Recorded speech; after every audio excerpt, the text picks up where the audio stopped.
Thank you. Thank you again, Amy. Mm-hmm. Thank you. Mm-hmm. How are we, Home of Truth? All right, no problem. Guided by spirit with a loving heart is what we're talking about this month. Guided by spirit with a loving heart. Now, first thing I thought about when I heard that was okay, so it's February. We're going to be talking about love, Mm-hmm. obviously. Mm-hmm.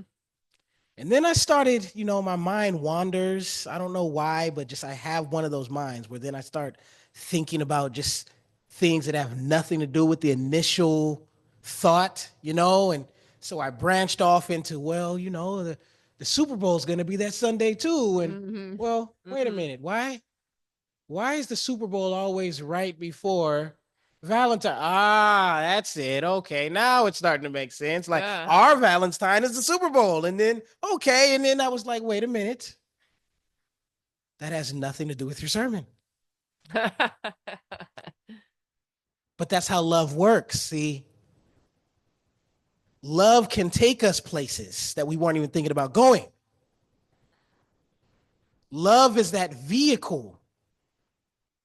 And why with a loving heart? Why do we need to be guided by spirit with a loving one? Well, in my thoughts wandering, I realized that the universe is pure love. Like the essence of the universe is pure, uncut love, which is why it only says yes to everything we think, everything we believe, everything we do, everything we say. Wait a minute. Everything we don't do. It's always communicating with us because it loves us and it can't stop loving us. We can't turn that love off. All we can do is check ourselves. This is how the universe works.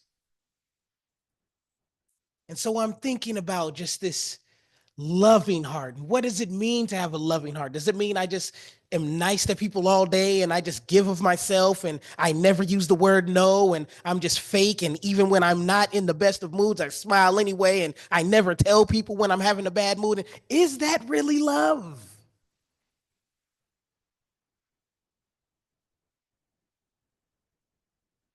I think of this perfect world, right? This world that I've decided is perfect. There's no violence. Everyone's nice. Whenever you go to that restaurant you like, that favorite meal that you want, they never run out of it. It's just always ready for, like, that kind of world, right? I love watching nature shows and just watching how the animals interact, but there's always that one moment in a nature show where a predator attacks another animal.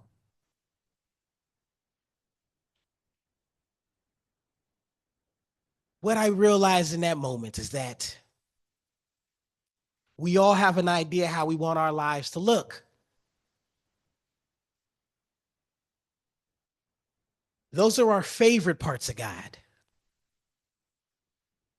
When people are laughing with you and you're all just having that gut wrenching laughter, when you laugh so hard afterward, you got a six pack and your stomach hurts so much, and just everything is just awesome and flowing the way you want. Those are our favorite parts of God. But let's just be honest.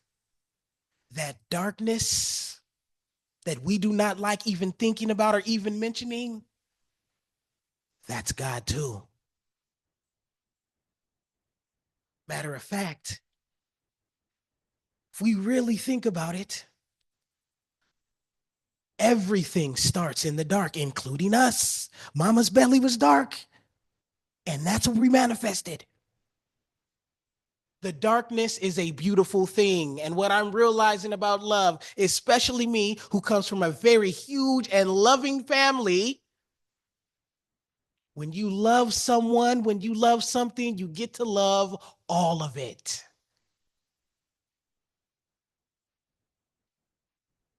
Since it was mentioned that I am from the hip hop generation, there is a group by the name of Mobb Deep. Very important group in hip hop. So important they even had run-ins with Tupac Shakur. That's how important this group was. And one of the members by the name of Prodigy had sickle cell anemia. And at first there was a rumor until the group bumped heads with Tupac, and then Tupac actually said it on a song. And so we're like, wow, okay, so it must be confirmed. And finally, Prodigy put out this solo album. And on one of the songs, he just says, y'all don't know what pain is? I have over 200 needle pokes in my arm. Okay, so that was the first reference. And then later on in the album, he has a song called Never Feel My Pain, where he talks in great deal about what it's like growing up with sickle cell. Talking about the pain and how he couldn't play sports and all his friends got to play sports and just all these things he did not get to experience growing up because of his condition. And as he's talking about it, you're realizing that he's showing us how he had to start loving that same so-called condition. As he's rhyming, I'm realizing this is why we love you, because of that very pain. Without that pain, we don't get Prodigy. Do you realize how awesome you are? I mean, do you truly realize the awesome gift to this planet you are? If you do, then understand that all of you, and I mean all of you, is equally godly, even those parts of you struggle to love. I'm sure we all know who DMX is. If you don't, it's okay. These are all just names. It's the story that matters the most. And DMX, another amazing MC. Once he got clean, he said that he would always laugh because people would tell him, we want the DMX from, those first two albums. We just want you to be clean too. And he said he would always laugh at that because you don't realize I was high out of my mind for both of those albums.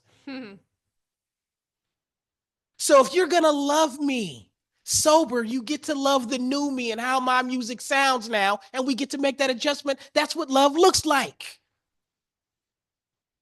Those same predators that exist in the wild that eat other animals, those are also babies. And if they do not catch something to eat, those children die too.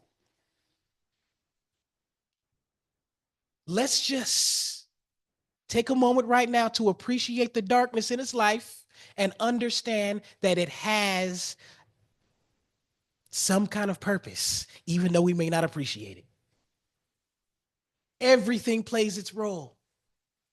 And while we're talking about the Super Bowl, why does the biggest, meanest, scariest dude on the team always end up being the first one to cry after they win every time? Why is that? Because we also recognize that the challenge to get there is what makes it that much beautiful. If it was just like, I'm going to win the Super Bowl today, and you did it, you wouldn't cry afterward. Look at how far you've become. Look at what you are. I mean, truly love it. If you don't love it first, then who else can? What we get to do with this love is give it to ourselves first. Anybody in here like to travel? Yeah. I'm talking about like on a plane travel. Yeah. Okay, all right. What's the first thing they tell you when you're listening and not just like, I've heard this before? What's the first thing? Oh, we already doing it. You already doing it. If you are not breathing, you can't give me air.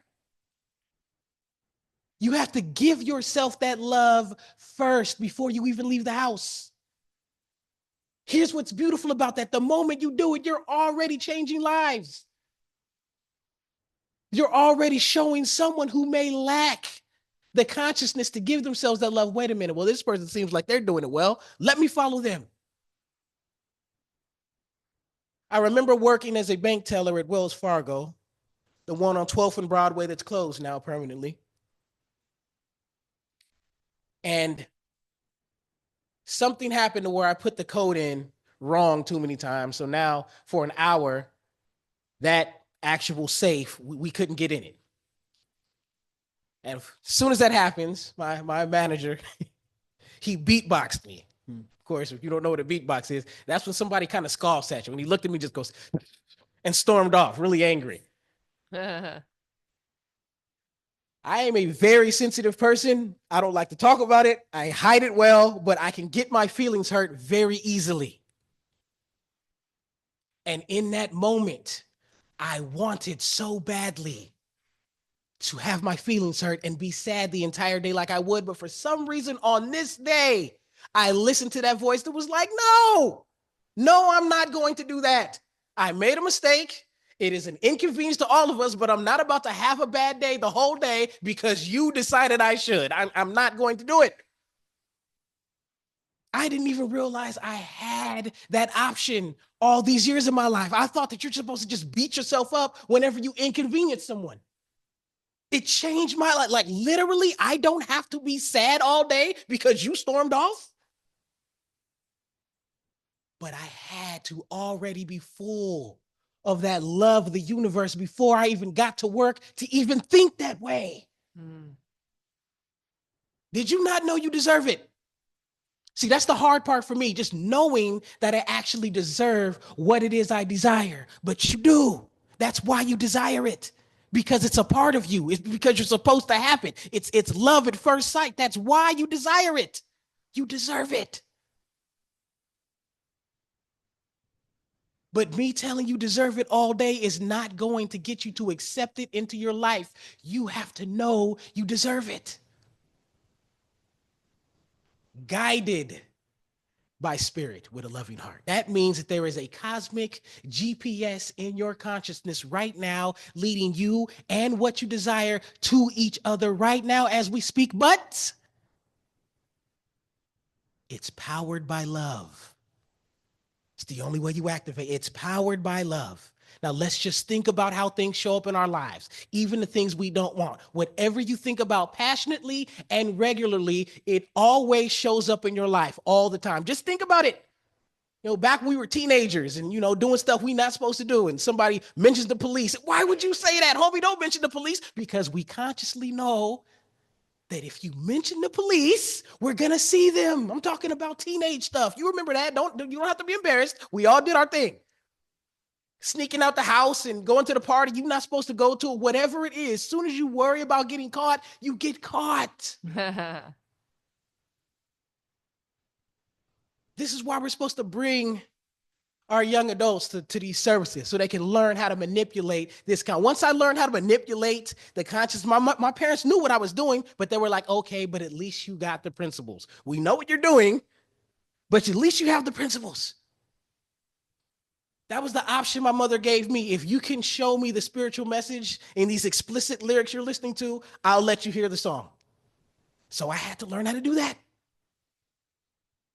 All the swearing, all the subject matter my mother could not stand. If I can show her the spiritual message in the song, I got to hear the song.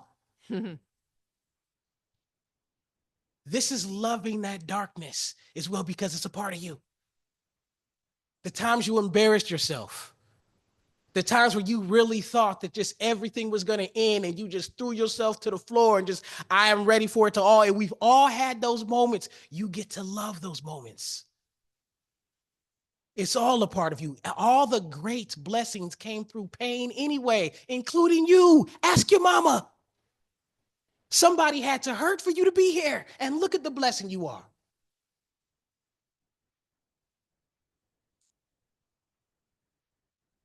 Whatever you're searching. And what's beautiful about that is we're always searching something because just like the universe, we're always expanding, always. So the universe is always expanding from itself, being inspired by itself and always getting bigger, always going to new areas. And so are you. What gave you happiness yesterday, that's not going to cut it today. You're looking for something different because you're just that abundant. This is understanding how we work and how we live this life of spiritual beings having a human experience. It's a very interesting tightrope walk because, we don't want to just all the way just denounce our humanness. I mean, it is there, but we also have to remember that we are bigger than our humanness. It's one of my most favorite contradictions. This is how we manipulate the elements and all those magical things. This is how, by learning how to walk that tightrope so gracefully. But we have to be willing to love. And what is love without forgiveness? Goodness gracious, forgiveness. I call it the F word. That's how much it's difficult for me. As much as I love flexing that Reverend E is his grandmother and Reverend Muwata Rasuli is his uncle, and as much as I love flexing that, I must admit this forgiveness part is the difficult part for me. When I have a grudge, I feel like I am entitled to that grudge. And I can hold it. Oh my goodness.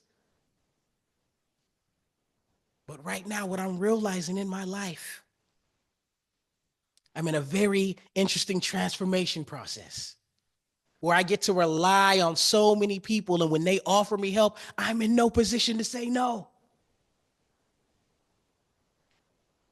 And so I'm accepting the help and having this humble experience and just allowing the community to love me. And I realize in this experience that the reason forgiveness is difficult for me, I'm not speaking for y'all, for me, is because it represents the part of me I am having trouble forgiving.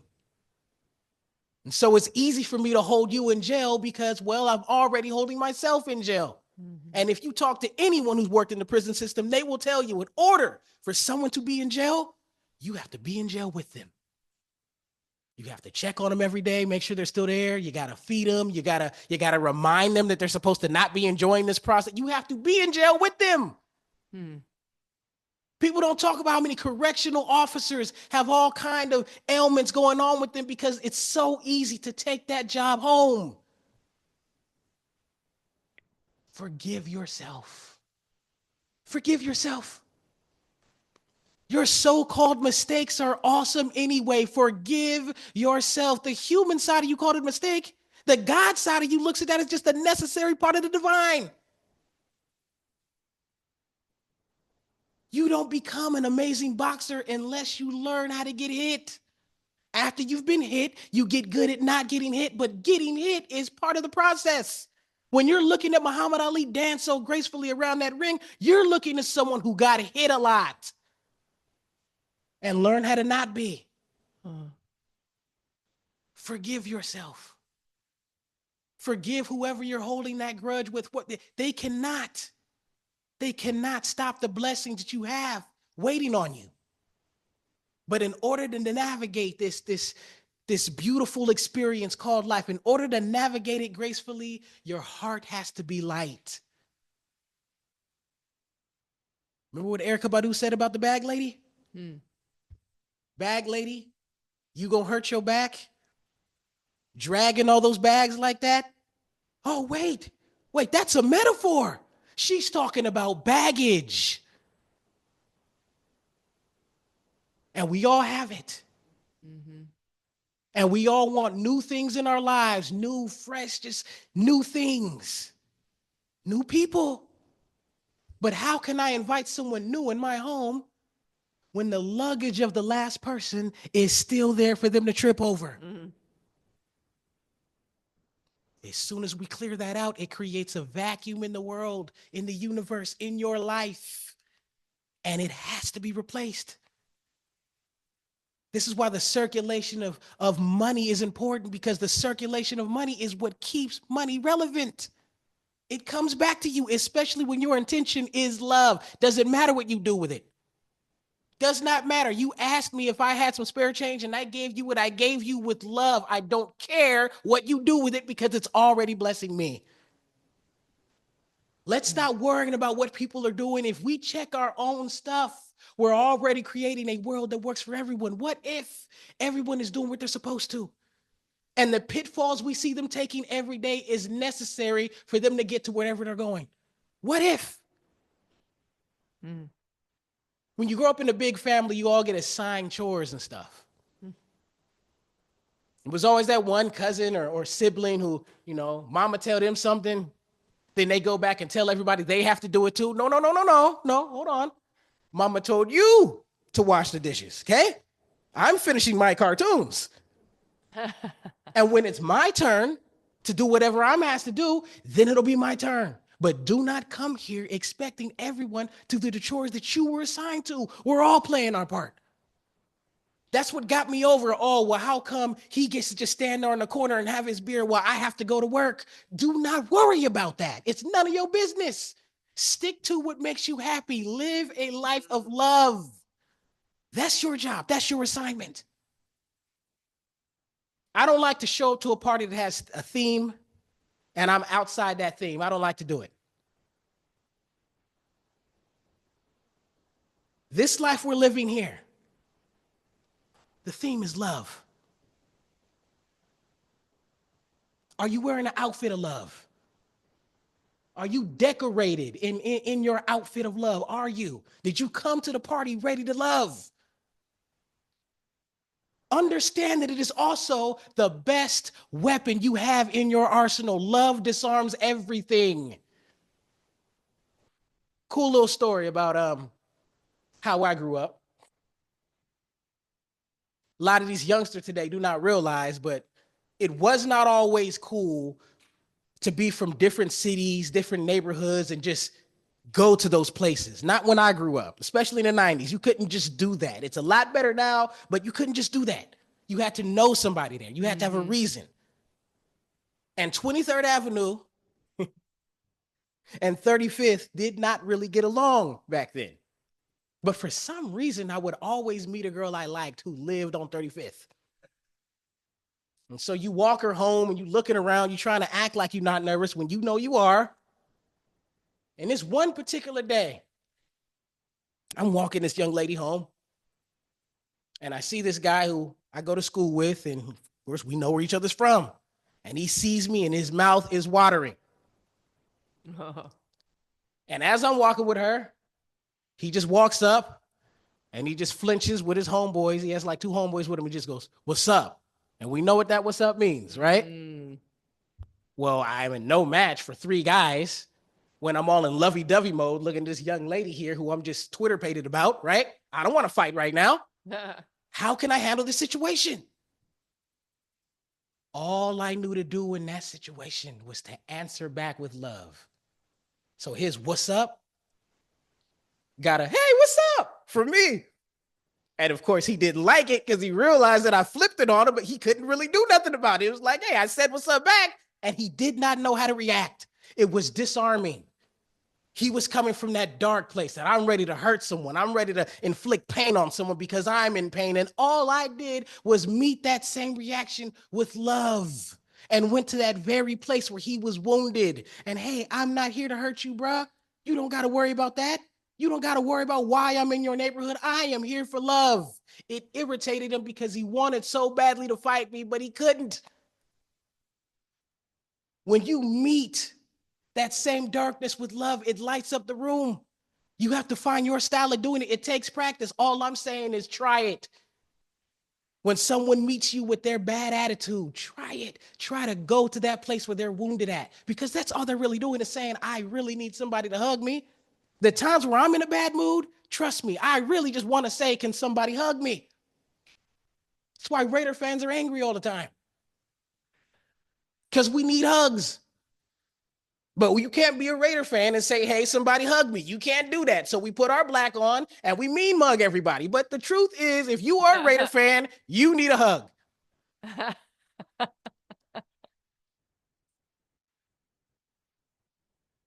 But who's willing to be that hug? Who's willing? We have the perfect opportunity now in this world we live to be that hug. If there's something you look at on the news that is bothering you, It's bothering you because you're being called to be the hug for it. Uh-huh. That's why it's bothering you. That's your assignment. God was like, oh, yeah, I got something for you. This is going to bother you. Since we're mentioning Reverend E, one of my favorite things she said from the pulpit is if there's something in the newspaper that got your attention, it is your call to pray for it. And do not act like, oh, little old me, my prayers can't. Yes, little old you has a whole lot of prayer in you, and we need you to do it. This is how we heal ourselves, by loving all of us, all of you. I don't care what you've been through. I don't care what you said at that party that one time where you were a little bit too honest.